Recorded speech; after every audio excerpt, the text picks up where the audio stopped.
Alhamdulillah, wassalatu wassalamu ala rasulillah wa ala alihi wa ashabihi wa man tabi'ahum bi ihsanin ila yawmiddin. Amma ba'd, fa'auzu billahi minash shaitanir rajim. Bismillahir rahmanir rahim. Last week we talked about the concept of covenant in Judaism, Christianity and Islam. And we also kind of talked about historical context that somehow the covenant of God with Abraham has never been fulfilled in the history. And we also said that that brings a lot of issues, the issues which are theological in nature. Because if God promises something, He has got the capability of fulfilling it. Either He has not made the promise, or somehow the people who have portrayed or presented the covenant of God in the Hebrew Bible somehow were expanding upon some oral tradition which talked about the covenant in a different way and shape, and they added the territorial aspects as well as, you can call it, the national aspect to it. Yes? I'm sorry, I missed last week. So what is the covenant? Just briefly. Oh, okay. Because the last 2 weeks we have talked about the covenant. Covenant is like the contract, the divine contract, which according to the Hebrew Bible, God made with Abraham, in which He said that you go through circumcision, all the members of your family should go through circumcision, your progeny, your children should go through circumcision, and I will give you, number one, I will make you a great nation. Number two, I will give you the land from the river Nile to the river Euphrates. And also, I will make so many kings from your children and your progeny, and I'll make you the source of blessing to the whole world. And we also talked about the renewal of that covenant with Ishaq alayhi salatu wasalam. And after Ishaq to Jacob, and from Jacob to Joseph. And then we have also talked about the covenant of God with Moses, and then the repetition of that covenant in the book of Ezekiel and later prophets. And we also talked about the details of historical, say for example, incidents which took place from Prophet Ibrahim alayhi salatu wasalam till the present. And we concluded that if somehow God has made that promise with Abraham, but historically He did not fulfill it. Because Abraham was not given that land, Jacob was not given that land, Joseph was not given that entire land. The only time when the Hebrews have control of some portion of that land was during the kingdom of David. And after him, his son Sulaiman alayhi salatu wasalam had a lot of portion of that land. But then his children, they fought against each other and they divided the land. So there was nothing of even the kingdom of David after Sulaiman till now, except in 1948 when the state of Israel was established. And even the state of Israel does not have the complete control upon the entire area. So that's the summary of what we have said in the previous 2 lectures. Now today I will talk about the concept of Messiah. The concept of Messiah in Judaism, and maybe we'll talk a little bit about the concept of Messiah in Christianity. And if the time will be there, we'll talk about the concept of Messiah in Islam. The word Messiah is a Hebrew word which means the anointed one. The anointed one means, remember one thing, that there is something called sacred oil. In the ancient times, when the rabbis or when the priests were established in the temple, they used to use the sacred oil. And that's why it was called the rabbi, or the you can call it the leader is anointed.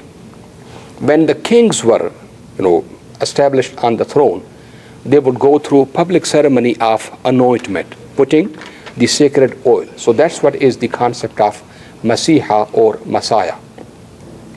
So originally, the concept of Messiah is connected with something specialized, office, power, divine support, and the external, or you can say the proof of that is that person will be publicly anointed by that sacred oil and will have the special powers of God Almighty.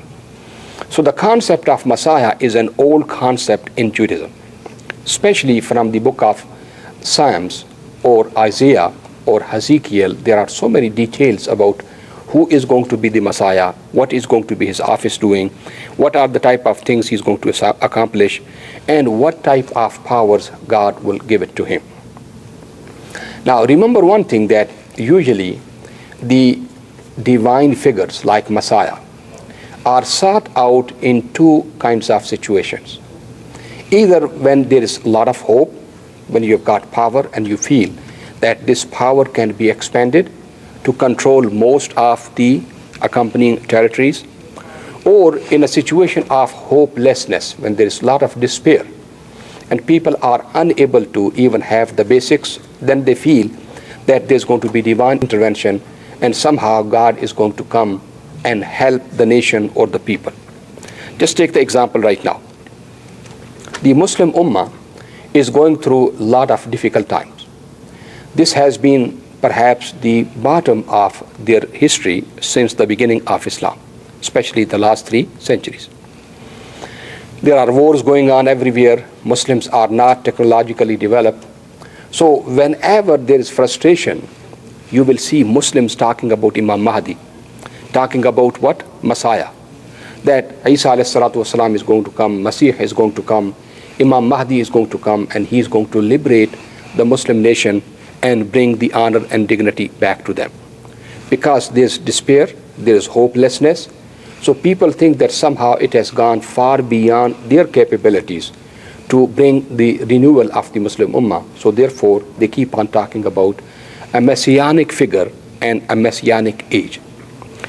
If you go back to the history of Judaism, you will see that 2 periods have been the hallmark of Messianic expectations. One is the time of David, Dawood alayhi salatu wasalam, when Prophet David was able to conquer a lot of lands and establish the capital there in Jerusalem, and from Jerusalem conquer almost all the accompanying lands or the neighboring lands. We are told that the prophet Nathan, he came to King David, and remember that David is not considered as a prophet in the Jewish hierarchy.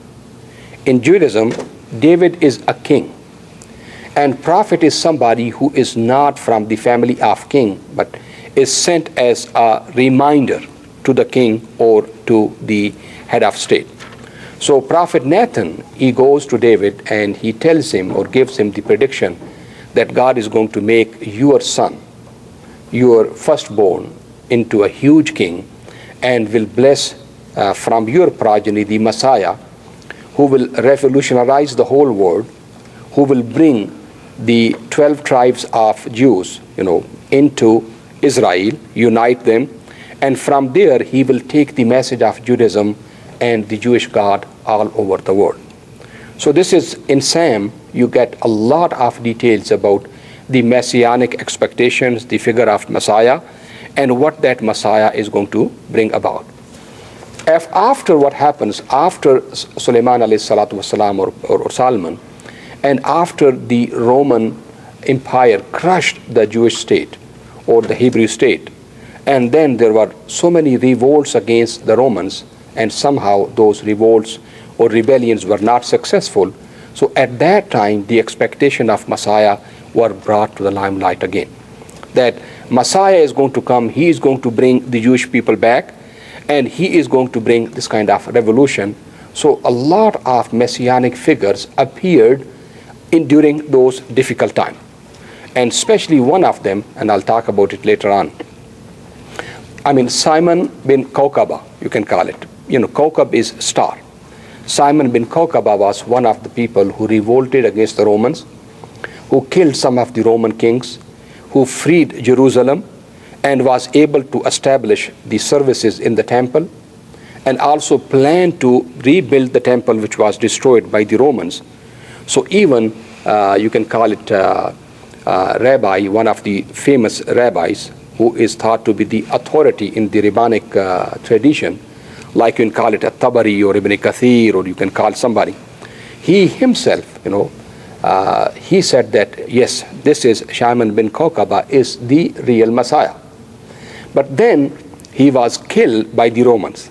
Romans came, they crushed him, they killed him. So all the messianic expectations were gone with his death. So you will see that many people in the Jewish history, especially during the difficult times, have come and claimed to be the Messiah, or other people claimed about them that they are the Messiah, they will bring the change. But when they died, people lost the hope. Even during the Ottoman Empire, Shabbatai Zevi was a Jew who was living in the Ottoman Empire. So he claimed to be the Messiah. He brought a lot of people around him, and everybody started thinking that yes, he is the Messiah. But then he suddenly converted to Islam. Many Jews, they say that he was converted by force, because the Ottoman Empire gave him the ultimatum, either change your religion or get ready for fight. This is what is their interpretation. But when he accepted Islam, many of his followers, they accepted Islam along with him. So therefore, all the messianic expectations connected with him were gone down the drain. So what I'm trying to say is that usually the messianic expectations are very ripe when there is some hope that yes, the power is there. The expectations are that yes, the Jewish people will be able to conquer the neighboring lands or establish a state or establish their religion. So this is a time when there are a lot of expectations of Messiah, or when they reach to the bottom of their history, when they are suffering from disappointment and nobody can make the changes except God. So at that time the expectations are that somehow God is going to send the Messiah. I'll sit down. Now you have to make it, I think, whether recorded or not, but I think it will be fine. I would say that write down the names of, or the numbers of some of the chapters of the Hebrew Bible, and you can also study it. I would say that if you want to talk about the messianic expectation, go to the book of Isaiah, Isaiah, book of Isaiah, chapter number 2, chapter 11, chapter 42, chapter 59, verse number 20. So the book of Isaiah, chapter 2, 11, 42, 59, verse number 20. Or book of Jeremiah, which is chapter 23, 30, 33, 48, verse number 47, 49, verse number 39. Or Hosea, Hosea, chapter 3, verse number 4, and all the way to verse number 5. Micah, chapter 4, Micah, Micah, chapter 4. So we can talk about some of them, and maybe if you've got the Bible in front of you, then we can read some of the Psalms also. So who has got the Bible with them? Does anybody have got the Bible? Okay, let's go to Psalm 2, chapter 2, verse number 2 to 9. Now this is the period when King David is established as a king. So the expectation at that time are that he is going to be able to conquer the additional lands, and he or somebody from his progeny is going to be the Messiah who will expand the horizons of the kingdom of David. Okay, who's going to read it? Should I read it? Okay, I'll read it while you are looking for it. This is Psalm chapter 2, verse number 2 to 9. Now don't forget that psalms are just like songs, like national hymns and national songs. Sometimes people take them metaphorically, and sometimes people take it literally. So it depends upon the aptitude of the scholar. If the person is really into allegorical interpretations, they would say that this is something which is majaz, something which is not something historical. But those who take the Bible literally, they read into them the clear predictions of the Messiah. So what does it say? Why do the nations conspire and the peoples plot in vain? The kings of the earth take their stand, and the rulers gathered together against the Lord and against his anointed one. Against his anointed one, which means his Messiah. Let us break the chains, they say, and throw off the fetters. The one enthroned in heaven laughs. The Lord scoffs at them. Then he shall rebuke them in anger and terrifies them in his wrath, saying, I have installed my king on Zion. Mount Zion is in Jerusalem. That's where David established his throne or his temple. So what does God say? I have installed my king on Zion, my holy hill. I will proclaim the decree of the Lord. He said to me, you are my son. Today I have become your father. So when God would install the Messiah, God would say to him what? You are my son. Today I have, fathered you or become your father. Now this verse is a very famous verse in the Christian literature. Today I have begotten you. Because they believe that this was the prediction given for Jesus, peace be upon him. That God said, today I have chosen you as my son and I have begotten you. And they will explain these verses to mean that this prediction was fulfilled in the person of Jesus the Christ. And I'll come back and explain to you. But the Jews, they believe that somehow these fulfillment did not take place in the life of Jesus. Because the Messiah is supposed to come as a heavenly figure who is going to be a military leader, who is going to establish his kingdom from Jerusalem. He is going to bring all the lost tribes of the Jews. So people from all over the world, the people of Hebrew origin, they will come from all over the diaspora, from all over the world, and they will gather in what we call the state of Israel. Then the Messiah is going to fight against all the other kings and kill them or destroy their kingdoms and establish the divine kingdom where the Jewish law, the Jewish religion will be dominant. People will worship the Jewish God. The temple will be established and the services at the temple will also start. So therefore, according to the Jewish interpretation, Jesus could have not been the Messiah predicted in this psalm because, number one, he was not a military leader. He did not conquer the land. He did not establish a worldly kingdom. He did not rebuild the temple. He did not start the services at the temple. He did not initiate the sacrifices at the temple. On the other hand, Jesus was a figure of humility and humbleness. Actually, instead of killing the other kings, he was killed by those kings. And instead of being able to conquer the land, he could not establish even the kingdom in one locality where he was born, in Nazareth, for instance, in Nasariya. But the Christian understanding is they take it allegorical.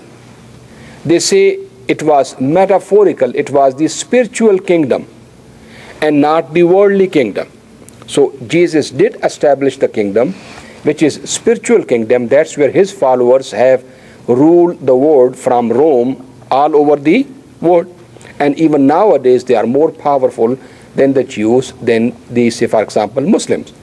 So the Christians, they try to give this verse some what you call the metaphorical or spiritual interpretations. But we'll come back and talk about it. But this is the source of that discussion. You are my son. Today I have become your father.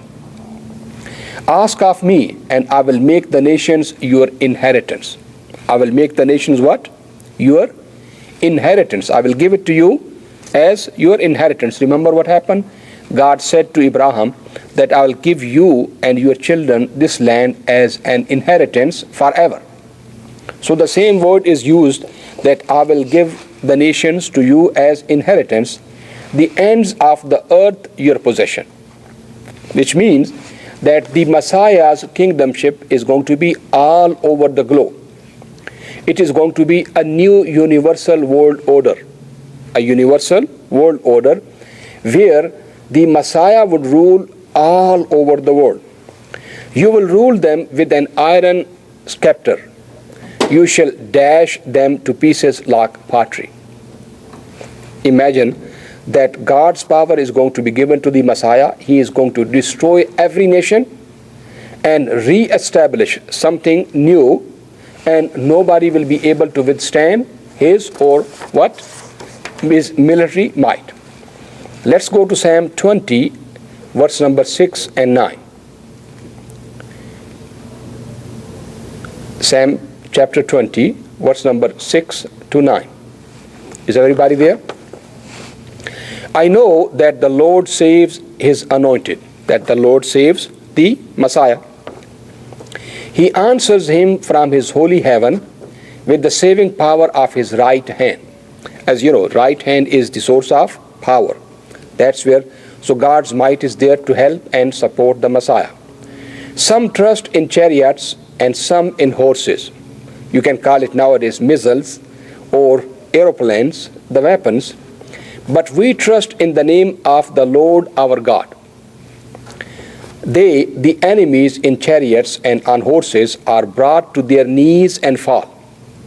So all the weaponry will be destroyed in front of the what? Messiah, and all the nation will be brought on their knees to what?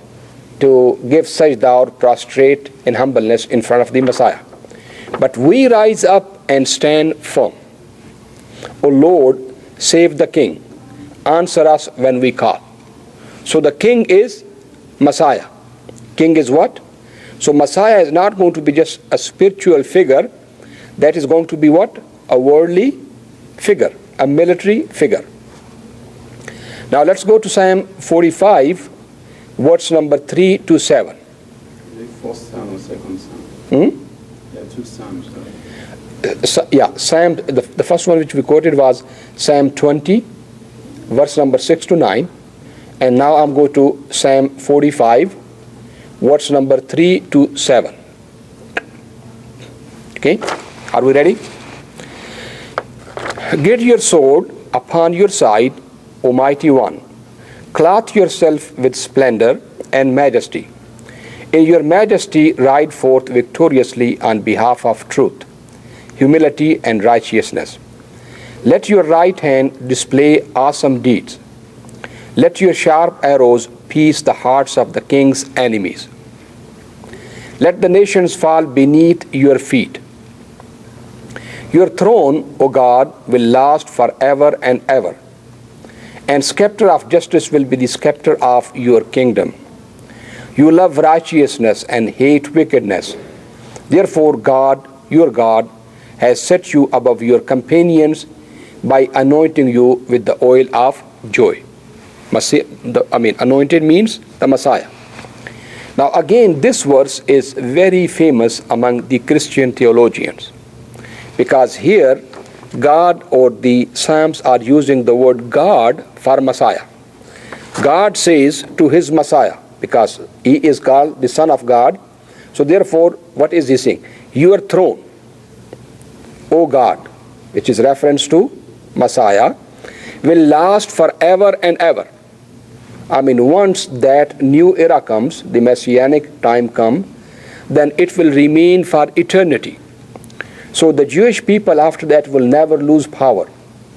Their kingdom will be forever. Their law will be implemented upon them as well as the Gentiles, and the justice will prevail, and there's going to be some very different type of circumstances when Olam Haba, or the new era, comes. Now this is what will last forever and ever. And at the same time, now what is God saying? Your throne. So Christian, they say that God is talking to his Son, whom he has adopted or whom he has begotten, which is Jesus, peace be upon him. That's where he's called the Son of God. He is the Messiah. So God is telling him, your throne, O God. So they say Jesus is called God by God. And that's where he says that your throne will remain forever, and therefore God, your God, O God, your God, God the Father, has set you above your companions by anointing you with the oil of joy. This is again a very famous verse in the Christian theological understanding, and this is what is used as the proof of Jesus' divinity. That in the Psalm, God has addressed to Jesus, who is the Messiah, as God. But the translation is done with so many different ways, because here it is not God the Messiah. This is referred to God, because once you put the comma there, O God, your throne, oh my God, So reference is not to the Messiah as the Christian, as the Jews would say, but Christians say no, it is reference to Jesus, peace be upon him. But we will talk about it later on.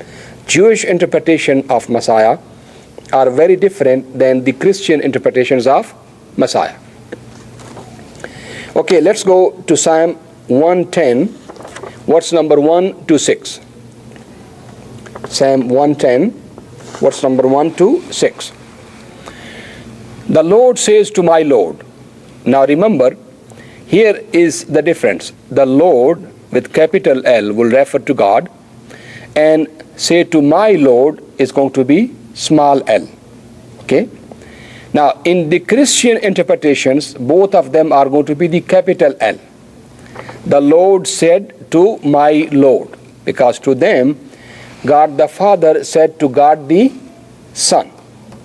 So, but the Jews, they say, no, the word which the Lord is very different than the second Lord. Here it means God, the Lord, said to Messiah, the King. Am I clear? And both of them are, referred as Lord. Even nowadays in English, somebody who is really honorable, a political figure, is called Lord. House of Lord in England. Lord Macaulay, Lord such and such. So you do not just change it and make it to, say for example, that person into God. But the Christian, they say, no, this is God the Father addressing God the Son. So when it says to my Lord, who is the my? My Lord, here in this one, it seems that it is referred to David, King David, that God said to King David, because this is in the context of the kingdom of David. This is what is the Jewish perspective. The Lord said to my Lord, sit at my right hand until I make your enemies a footstool for your feet. So God said to David, you sit under my protection and I'll give you the victory and make all the kings crushed by your powers and your military and make them the footstool of your feet. The Lord will extend your mighty scepter from Zion. You will rule in the midst of your enemies. Your troops will be willing on your day of battle. The Lord has sworn and will not change his mind. You are a priest forever. In the order of Melchizedek, it's a very difficult name. It's sometimes Melchizedek or sometimes, I'm not going to pronounce it anyhow. The Lord is at your right hand. He will crush kings on the day of his wrath. He will judge the nations, heaping on the dead and crushing the rulers of the whole earth. So this is what is the promise of God with the Messiah, that I will support you with my might. Your troops will win over all the other militaries. I will crush the entire nations under your feet, and you will judge them. And the entire earth's rulers will be crushed and put into subjugation under your rule. Now this verse is used sometime to say that the Messiah is also going to be a priest and not only a king or a military figure. Because remember one thing, that you are a priest forever. So now there is a kind of struggle going on between the military political figures and between the priestly figures. So the priests, they say that this power is going to be given because of the knowledge of Torah, because of the fulfillment of what? The commandments. And nobody understands the Torah or the commandments better than the priest. So the Messiah is going to be coming from the priestly class. While the other verses talk about a military figure, a king, from the lineage of what? David. So therefore, these two type of interpretations have played out, in the history of Judaism. And I'll give you the example. You remember when the religious figures, they get the political power, somehow they combine the religious power with the political power, and they try to refute or deny that power to the kings or to the military figures because they are not religious or they do not understand the will of God. For instance, if you go back into the Christian history, there were times when there were struggles between the popes and between the kings. Kings used to appoint the popes, like Constantine time, the Byzantium time. It's the kings who are having the upper rule than the popes. Then when the kings became weaker and they started fighting between themselves, smaller city-states, and popes became more politically powerful, more financially capable, at that time they started pressurizing the kings and gradually took the powers away from them. There was a time when the Pope used to appoint the king. And you know the famous incident when one of the kings did not listen to the Pope, he refused to appoint him as a king. And then that king has to walk on the French Alpines, which are filled with snow, barefoot to come to Rome, to apologize to the Pope, and then the Pope was able to appoint him as the king. So remember one thing. Now, Pope is combining the two powers, the religious priestly power and the world or worldly political or the military power. So this struggle has taken place among the Jewish nation also, that the people who were the responsible people of the temple, the religious hierarchy, using this verse they said, Messiah cannot be from you the military guys, from you the political people. Messiah has to come from our priestly class because God has said, you are a priest forever. You guys don't know Torah. You guys do not know the commandments. So therefore, you cannot have the Messianic power. So this struggle was again, very much in the Jewish history. Now let's go to Samuel 7. Verse number 11b to 16. 11 to 16. 2 Samuel chapter 7. This is the prediction of Prophet Nathan to King David. This is what I was referring earlier. The Lord declares to you that the Lord himself will establish a house for you. Now Prophet Nathan is talking to who? To King David. When your days are over and you rest with your fathers, I will raise up your offspring to succeed you, who will come from your own body. He will be your own son. And I will establish his kingdom. He is the one who will build a house for my name, temple. He will build what? The temple in my name. And I will establish the throne of his kingdom forever. I will establish the throne of what? His kingdom forever. I will be his father, and he shall be my son. Now again, this verse is very famous among the Christian theologians. They believe that King David has been given the promise by God that from your children I will bring the Messiah, and that will be my son. I have begotten him, and I will be his father, and I will bless him with the kingship, or I will bless him with the spiritual kingdom forever. And they say that Jesus was from the lineage of David because he was the son of David. Therefore, this prediction was fulfilled in Jesus. But then the Jewish people, they say, listen, God has made it clear that I will bring that child from your progeny, O David. I'll bless him with kingship forever. He will build the temple for me. Jesus did not build the temple. Jesus did not accomplish anything when it comes to the kingdom or to the temple.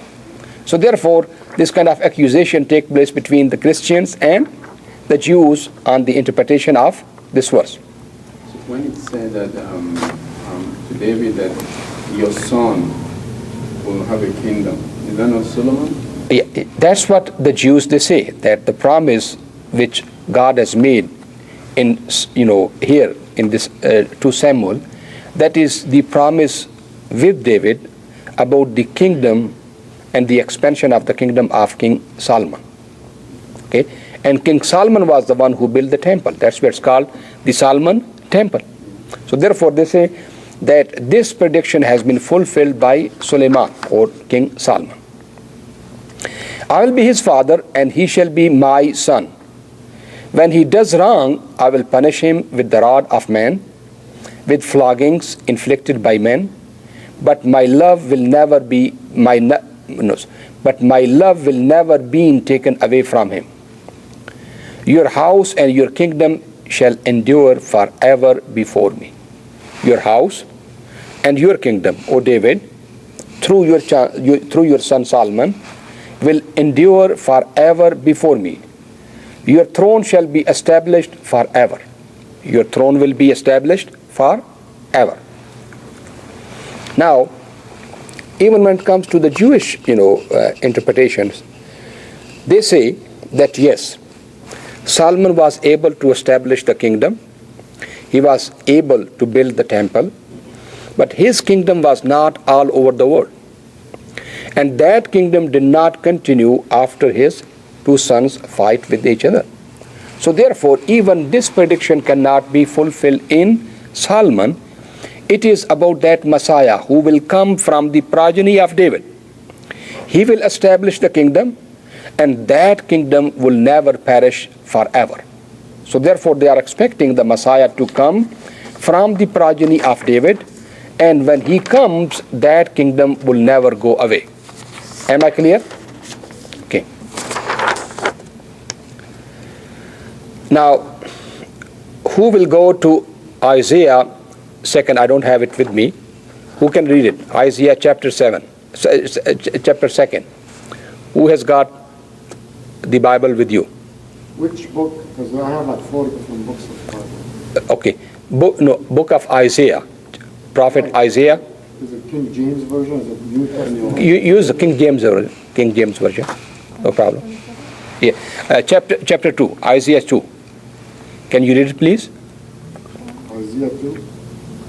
The Lord.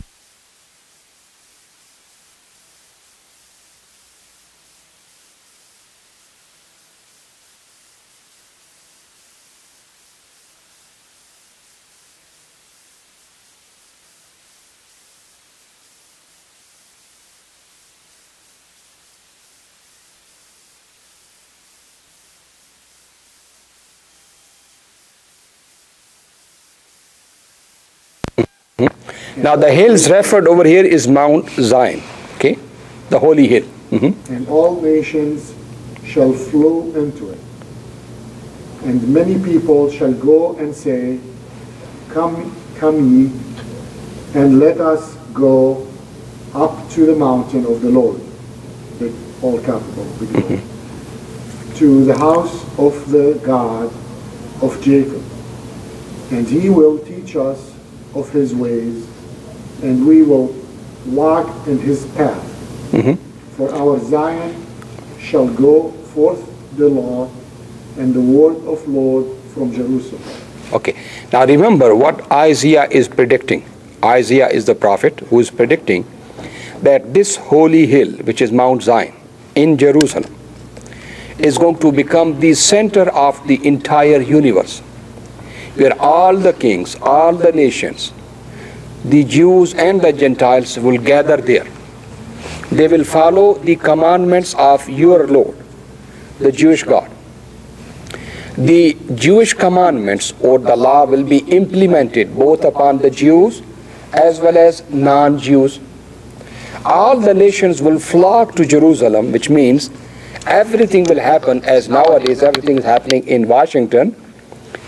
At that time when the Messiah comes, everything will be happening in Jerusalem. Okay, continue please. And he shall judge among the nations and shall rebuke many people. So the Messiah is going to be what? Judging all the nations and will be rebuking many people. Okay. And they shall beat their swords into plowshares, and their spears into running hooks.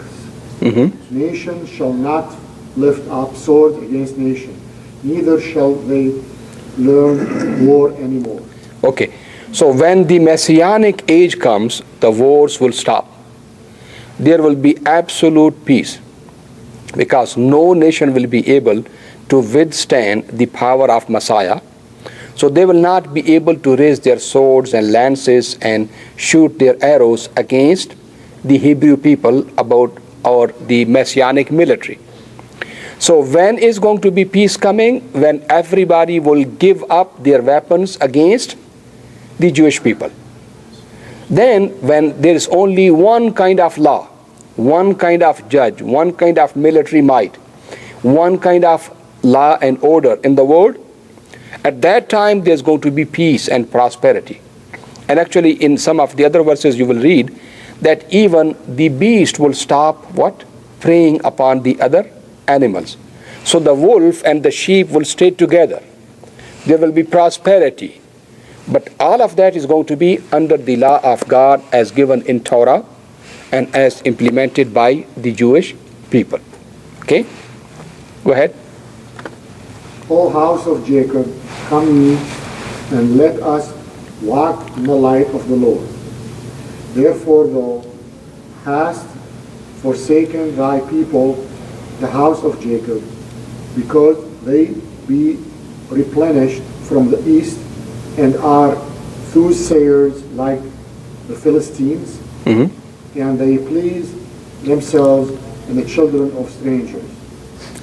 So now you know that this is going to be, Messiah will be from the house of Jacob, and all the house of Jacob, as you know, what is Israel?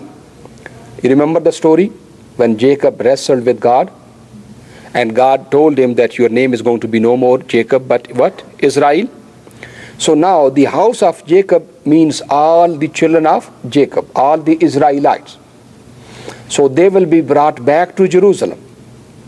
Now they are dispersed all over the world. But what the Messiah will do, he will bring all the Jewish people to the land of Israel, and the kingdom will be established as Jerusalem, its capital, and the entire nation, the entire world will subdue to the decisions or to the powers of Jerusalem. This is what is and remember one thing, the belief in Messiah is one of the foundational beliefs in Judaism. If you go to the books of Moses Maimonides, the Musa ibn Maimun, he has got 13 articles of faith. 13 articles, as we've got 6 articles of faith in Islam. Amantu billah wa malaikati wa kutubi wa rusuli wal yawmil akhir wal qadri khairi wa sharrihi min Allah ta'ala wal ba'athi ba'dal maut. In Islam we've got 6 articles of faith. The Maimonides articles of faith are 13. And he says if somebody denies even one article of faith, he is kafir, he is murtad, he is no more a Jew. And among those 13 principles or the articles of faith is to believe in the Messiah, who will usher the new Messianic era and who will bring the justice and establish the Torah, the temple, and the people of what? Children of Israel, and will make Jerusalem as the center of the whole world and its new world order. So therefore, if somebody does not accept, that person is not considered as an Orthodox Jew or as a practicing Jew. Reformed Jews, some of the other liberal Jews may have got different interpretations, But nobody will deny that there will be Messiah. He will be coming and establishing this kind of power for the Jewish people. Okay? Yes? What I wonder is that, for example, for the Muslims also, they believe there is a Messiah, Mahdi or something. Mahdi, yes. But we are not supposed to do anything to usher in that era. We are not supposed to force it. I mean, we are not supposed to make it happen. Just believe it's going to happen. So why do the Jews think that they have to make it happen? They have to take some steps in order for that thing to Force it. Yeah. Why do they have to force it? Number one, this is an ideal stage. Every believer should work hard to bring about that ideal stage. Number one. Number two, there are so many commandments in the Hebrew Bible that, some of them would say if you are able to just observe one Sabbath properly, if the Jewish nation will observe one Sabbath properly, Messiah will come tomorrow. Some of the others say that if the Jewish people were cognizant of their responsibilities and fulfill just one commandment out of 10 commandments or 500 commandments which God has asked them, if the entire Jewish nation does it, the Messiah will come tomorrow. Sometimes, there are different ways, as we say, that Allah subhanahu wa ta'ala will bring you the nusra, the victory, if all of you just, for instance, start doing 5 times daily prayer. Some of the Muslims, they say even, if the Muslims will just go back to the sunnah of miswak, Allah subhanahu wa ta'ala will give them the victory. Am I clear? So this is exactly what is happening there. I'm just trying to draw the, say for example, analogy between what happens. Why sometimes Muslims, when they interpret their downfall, they say Muslims have left the Quran and the Sunnah, they have left their deen.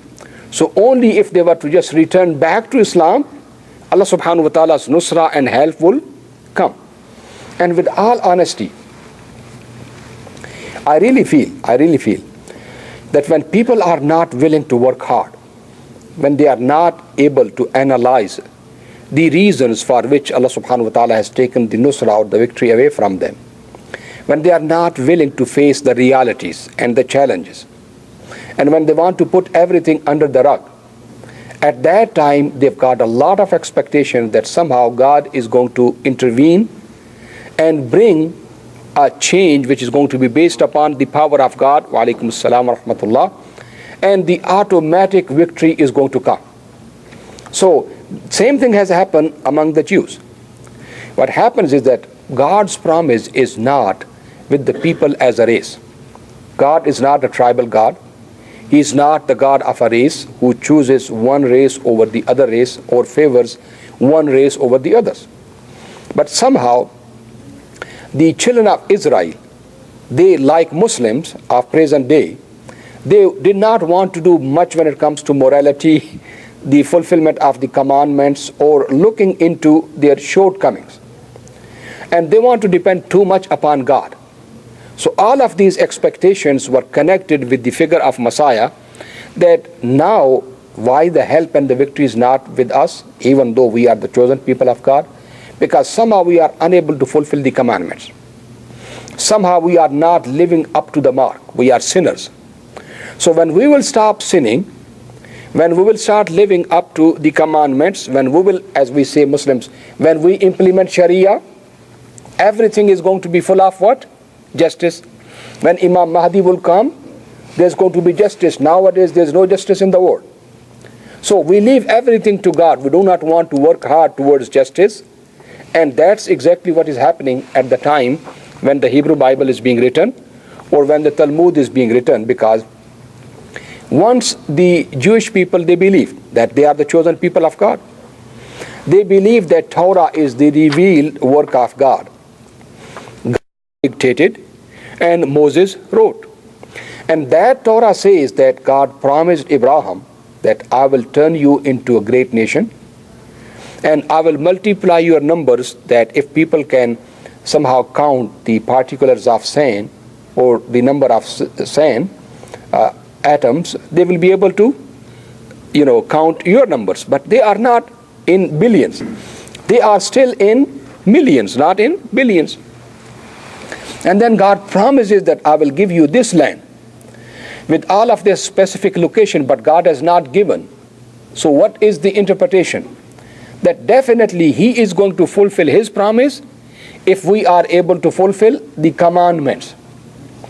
And that is going to be coming in a special era when Messiah will come. Even though we have not been able to accomplish it, Messiah will definitely come and accomplish it. Am I clear? So I strongly believe that this is the kind of reflection upon their failures and, projection of those failures into cosmos, that somehow divine intervention will take place, and the time will come when the Jews will rule the world. Jerusalem will be the center of Allah. And nowadays, if you look into the Zionist Christians or the Zionist Jews, these are the type of predictions which they always use. That you have to help God to bring about that change. As we say, in tansurullaha yansurkum. If you help God, He will help you. So what do? You help God by bringing all of the children of Israel, all the Jews, from Russia, from China, from South America, from Africa, back to Israel. That's what they did. They put millions of dollars to lobby in Russia, and Russian government, as you know, under Gorbachev, allowed the Russian Jews to move to Israel. They worked hard to get the Jewish people from South America, from Argentina, from Brazil. They sent the aircrafts to get all the Jews from Yemen, from Ethiopia. So this is what is the expected work from the Jewish nation, that you bring the children of Israel back to Israel. Then also what you do, you follow the commandments which God promised with Moses and with Abraham, that you fulfill your commandments, God will fulfill His command, His promise. Then also the establishment of the temple. Now there is a discussion between many of the Zionists that should we construct the temple first for the Messiah to be able to come, or should the Messiah come and build the temple? Because some of the verses they say that the Messiah will build the temple and inaugurate the services. The others they say no, temple has to be built before Him, because He is going to be descending upon the temple. So what they say is that until you establish the kingdom of David, which means that establish the Israelite state from river Euphrates to Nile, and until you bring all the Jewish people back to Israel, until you build the temple on the boundaries where it was built at the time of Solomon, the Messiah will not come. So they keep on arguing with each other. Why Messiah is not coming? Why our power is not expanded to the whole world? Because you have not fulfilled number 1, number 2, number 3. Now, if you go back to the policy makers, I'm sure you remember the statement of the Prime Minister. At that time it was Ehud Barak, and then who used to be the mayor, I forgot his name. Ehud Olmert. Okay.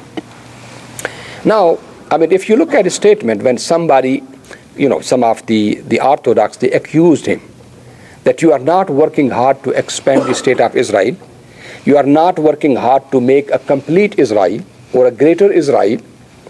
What he said, 50 years efforts, and we have not seen much of the progress. Let's forget about this complete Israel. It's not the time. The Messiah is going to come and He's going to establish. While the others say, how can the Messiah come if this entire land is not under Jerusalem? And also this whole issue, what is going on between the Palestinian Authority and the Israeli government about Eastern Jerusalem, or Jerusalem being the capital. Because here in the Bible, in the Psalms, it says that things are going to be ruled from Jerusalem. Jerusalem is going to be the capital of Messiah. So how could the state of Israel give half of Jerusalem to become the capital of Palestinian Authority? So that's where the problem is. Palestinians, they say Jerusalem is our capital. We have to have Eastern Jerusalem. But they are not willing to give them even a portion of Jerusalem, because Jerusalem is supposed to be the capital where the temple is going to be established, where the Messiah is going to come, and the entire world is going to be subjugated to Jerusalem, as the Psalms they said. So, behind all of these political issues are these religious themes of covenant, promised land, chosen people, concept of Messiah, new world order, the Messianic expectations, and the word coming to Jerusalem for blessing and for instructions. And now what happens is that there's a lot of difference between the Christian Zionist and the Jewish Zionist. But at this stage, their agendas are together. But after the temple is established, then they go different route. Because the Christians, they also believe the second coming of Jesus. They believe Jesus came to establish the kingdom, but somehow at that time the circumstances were not ripe, and he went back to the heavens. They believe in parousia, which is the second coming of Jesus, that he is going to come back again to accomplish the project for which God has sent him to this earth. Now they believe that he is that Messiah which is promised in the Psalms and in the Hebrew Bible. Now they are working hard, because these are the same promises, that you have to bring the scattered people of Israel back to Israel, the house of Jacob. All the 12 tribes are supposed to go back to Israel. The Jerusalem is supposed to be established as the capital. The temple is supposed to be built, and the kingdom expanded to the kingdom of David level, at least from Nile to Euphrates. When that promise is fulfilled, the Messiah is going to come, and then he is going to take the power from that region to all over the world, as the Bible says that all nations, all the way to the east and the west, say for example to the boundaries, the utmost boundaries of the earth, is going to be the power of the Messiah, and everything will be ruled from Jerusalem. So now what the Christian Zionist and the Jewish Zionist, all of them, now they are together.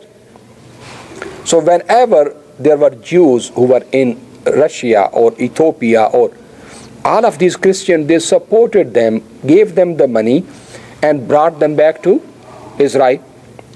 These are the people who are the greatest supporters of, say for example, the housing projects or the new housing establishments, say for example, in the Gaza or in the West Bank.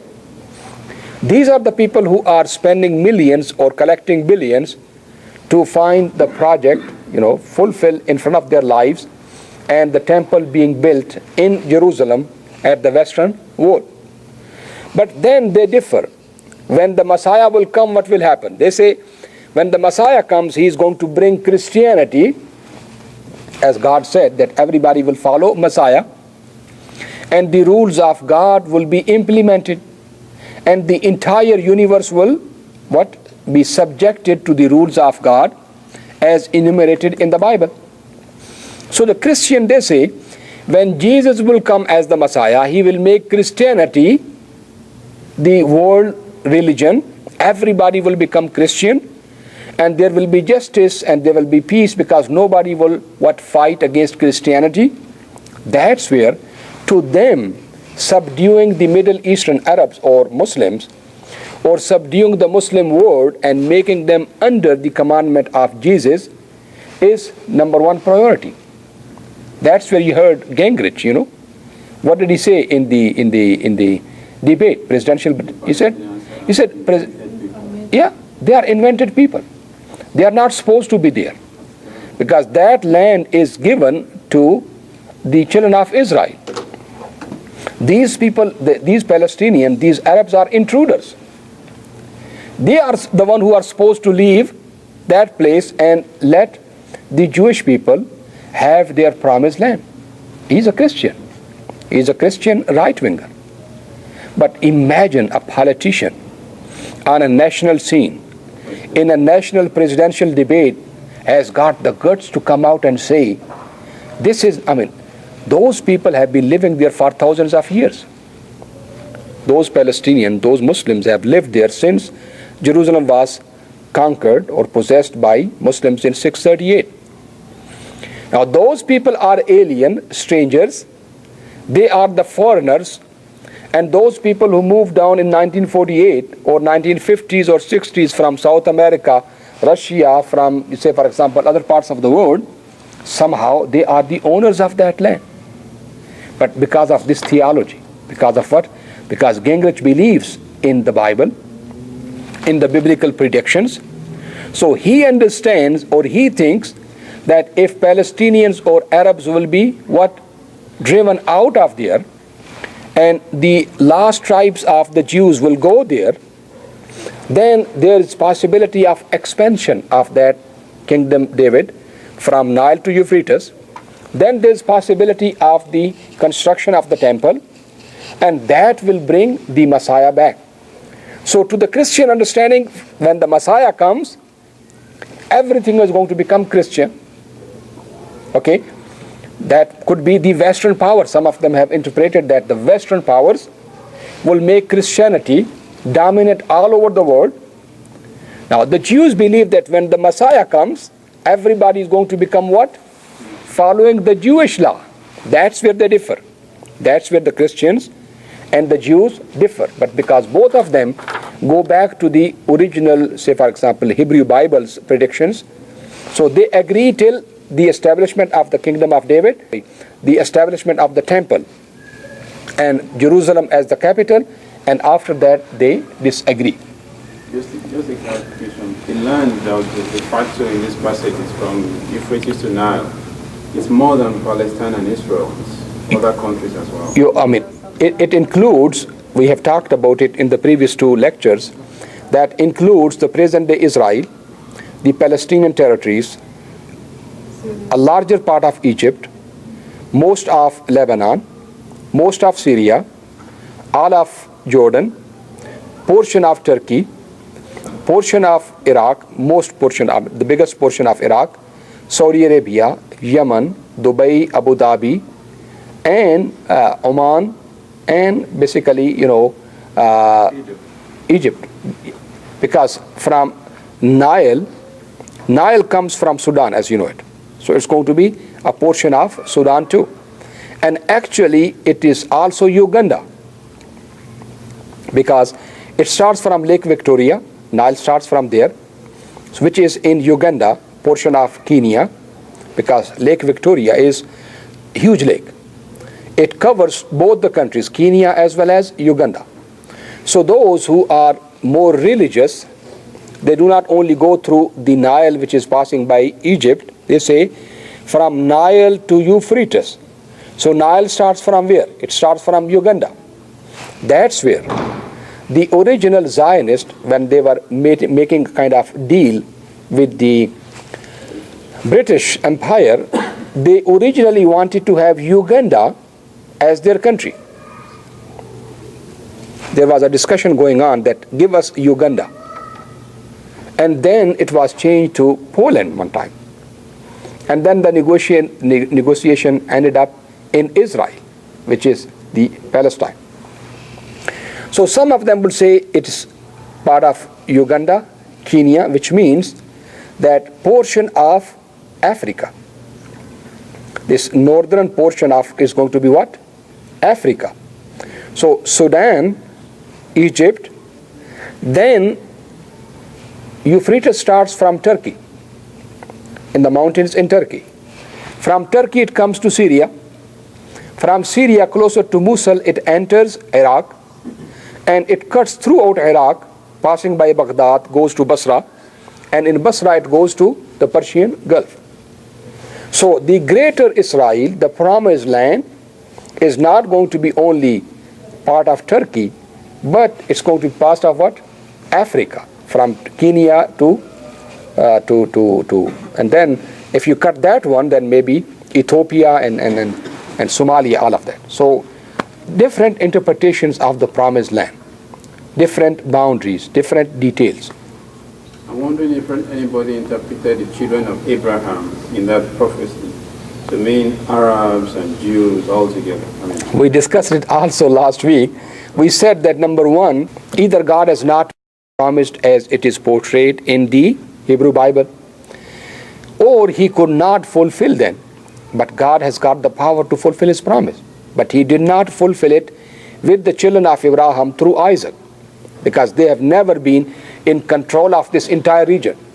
But since the time of Rasulullah sallam, Muslims controlled the entire Arabian Peninsula. Then by the time of Sayyidina Umar, they controlled even Jerusalem and Iraq and Syria, Egypt. And then by the time of Sayyidina Uthman radiallahu ta'ala, they controlled even Africa. So since that time, this entire land has been under the power of Muslims, except when the Crusaders came one time. They took just portion of it, not the entire land. But then Muslims were able to even expel them from Palestinian area, Syrian area. Since then again, this entire land has been under the rule of Muslims. So we Muslims, they say, actually it was a German scholar who came up with this argument. He said that God has got the power to fulfill his promise. There's no way you can say that he could not fulfill his promise. He did fulfill his promise, but fulfilled it through the children of Ishmael. That was a German, and that's where he said that the covenant extends to the children of Abraham. All the children of Abraham, not only to the Jewish tribe, but all the children of Abraham, including the Christians and including the Muslims. But even nowadays, when Israel is there, state of Israel does not have the control upon the whole promised land. It's just like a portion of it. So therefore, now the Christian and the Jewish Zionists, they say, this is our responsibility to help God. When we expand it to the kingdom of David, to the promised land, then the promise of victory will come, Messiah will come. So this is a struggle which is going on, but it looked like political, but in the background there are religious themes which are working. Okay? I think, what time is it? 12:40. 12:40. We can just read one more. Just go to Isaiah chapter 11, and then we'll conclude it inshallah.